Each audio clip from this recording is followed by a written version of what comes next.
अस्सलाम वालेकुम एवरीवन, कैसे हैं आप लोग। अल्हम्दुलिल्लाह मैं ठीक हूँ और उम्मीद करती हूँ कि आप लोग खैरियत से होंगे। मैं शमनाज फ्रॉम मुंबई। पहलगाम अटैक ख़त्म हो गया और पहलगाम अटैक की वजह से जो हिंदुस्तान और पाकिस्तान का जंग स्टार्ट हुआ था वो भी अल्हम्दुलिल्लाह ख़त्म हो चुका है। लेकिन ये जहर उगलने वाले जो नफ़रत फैलाने वाले थे वो अभी भी ज़िंदा है और अभी भी उनकी सोच में कोई डिफरेंट नहीं आया। उनकी सोच रेगुलर वर्क कर रही है। एक मुसलमान होकर सोशल मीडिया पर ये बयान दे रहा है कि पहलगाम में जो अटैक हुआ था, जिन मुसलमानों ने कराया था, वो कुरान की आयतों को फॉलो कर रहे हैं और कुरान है वो गलत है क्योंकि कुरान आतंकवादी को बढ़ावा देता है। जबकि कुरान की आयतें ये कहती है कि एक इंसान का कत्ल करना पूरी मानव जाति का खात्मा करना है।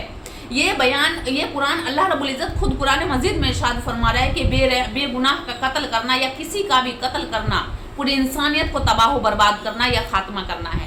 फिर भी ये मुसलमान होकर इस तरह से गवाही दे रहा है कि मुसलमान कुरान की आयतों को फॉलो करके, जहाँ सूरह तौबा आयत नंबर 5 में लिखा हुआ है कि उसे देखो ताक में बैठो और जहाँ देखो उसका काफिरों का कत्ल करो। आप पहले इनकी बातें सुनिए।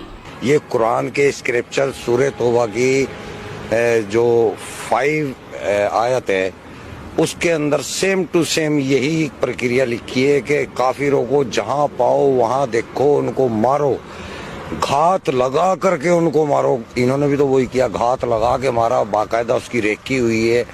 घात इस्लाम में ही लिखा है, कुरान में ही लिखा है किस तरीके से निहत्ते लोगों को इस तरीके से देश के वासियों को भून दिया जाए, उनको मार दिया जाए। आइए मैंने कुरान की तो आपको आयत बताई है, जो सूरह तौबा है कुरान की 9वीं सूरह है और उसकी 5वीं आयत है। वहां पे ये लिखा हुआ है, सेम इसी तरह बर्बर तरीके से मारने का लिखा हुआ है। सेम ये लिखा हुआ है कि उनको मारो, जब तक मारो जब तक कि वो ला इलाहा इल्लल्लाह कलमा ना पढ़ ले या जजिया देना कबूल ना कर ले, तब तक मारो। यानी कि पूरे हिंदुस्तान के हिंदुओं का यही असर होना है इस्लाम के अनुसार।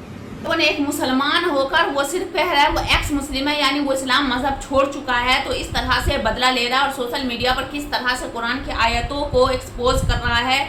जबकि कुरान की आयतें में जो सूरह नंबर 9 आयत नंबर 5 में ये कहा गया है कि ये जो डील हुई थी हमारे नबी पाक सल्लल्लाहु अलैहि वसल्लम में और जो यहूदी थे, काफी मुशरिक थे, उनके बीच डील हुई थी कि जब हिज्र का महीना बीत जाए उसके बाद से उन लोगों के बीच डील हुई थी। लेकिन उन मुशरिकों ने डील तोड़ दी। यानी हमारे और अगर हिंदुस्तान और पाकिस्तान के बीच कोई अगर कॉन्ट्रैक्ट हो, कोई डील हो, और अगर मान लीजिए अगर पाकिस्तान के किसी मंत्री ने, किसी भी नेता ने कोई उस कॉन्ट्रैक्ट को तोड़ दिया, यानी जो शर्त लागू हुआ था उस शर्त को तोड़ दिया, तो क्या हिंदुस्तान उसे छोड़ देगा? क्या उस पर कोई कार्रवाई नहीं करेगा? या हिंदुस्तान में रहने वाला ही कोई मुसलमान अगर सरकार की कानून को छोड़ दे या हिंदुस्तान के विरुद्ध कोई अगेंस्ट कोई वर्क करे, कोई काम करे, कोई नियम तोड़ दे, तो क्या यहाँ की सरकार उसे छोड़ देगी? बिल्कुल नहीं छोड़ेगी, क्योंकि उसने कानून तोड़ा, उसने नियम को फॉलो नहीं किया है। ठीक इसी तरह जब हमारे नबी पाक सल्लल्लाहु अलैहि वसल्लम और उन मुशरिकों के बीच डील हुई थी तो उन लोगों ने डील को तोड़ दिया था, यानी शर्तों को ठुकरा दिया था। उस डील को कुछ दिन के बाद तोड़ दिया था, उनके अगेंस्ट हो गए थे। तब कुरान पाक की ये आयत नाजिल हुई थी कि अब उनकी धाक में बैठो और उन्हें पकड़ो और फिर उन्हें मारो, उन्हें ढूंढो, मारो। ये जो आयतें हैं ये उस वक्त नाजिल हुई थी, उन मुशरिकों के लिए हुई थी।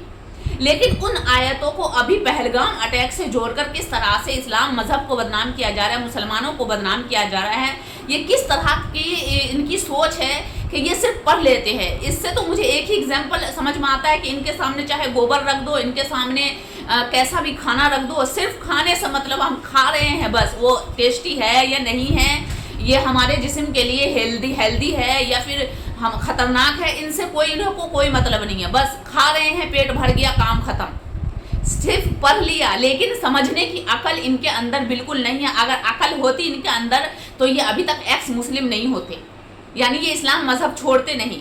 सिर्फ इन्होंने पढ़ लिया और सोशल मीडिया पर आकर बयान दे रहे हैं कि पहलगाम अटैक का और कुरान का क्या मजमा है और क्या एक दूसरे से कितनी ये बातें रियलिटी है। तो देखिए इंसान की सोच कहाँ बदलती है, कितने इंसान किसी को दुश्मन बनाने के लिए, किसी को गलत साबित करने के लिए इंसान किस हद तक गुजर सकता है।